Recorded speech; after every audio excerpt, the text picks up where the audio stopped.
এত গরমে রাতের বেলা ভাত খাওয়া অভ্যেস, রুটি করি না, কিন্তু আজকে ভাত ছিল না তাই ভাবলাম চাউমিন করি। তো সমস্ত সবজি কেটে নিলাম, তেল গরম করে পাঁচ ফোড়ন দিলাম, তারপর সবজিগুলো দিয়ে দিলাম। বাকি সবজিগুলো দেওয়ার পর স্বাদ মতো নুন এবং হলুদ দিয়ে দিলাম।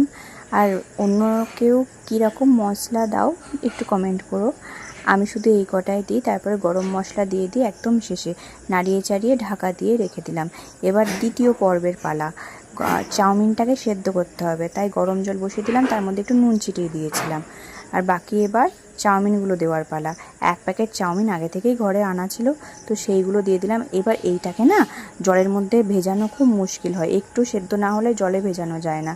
তো যাই হোক, পরে চাউমিনটা সেদ্ধ হওয়ার পর তরকারির মধ্যে ঢেলে দিলাম। এবার ভালো করে নাড়িয়ে চাড়িয়ে নিলাম। একটুখানি ছোট্ট কড়াই ছিল তাই একটু অসুবিধা হচ্ছিল, তাও ঠিক মতো করতে পেরেছিলাম। মা বললো আমি করি, তুই গলিয়ে ফেলিস। তো ফাইনালি রেডি, একটু গরম মশলা দিয়ে নামিয়ে নিলাম।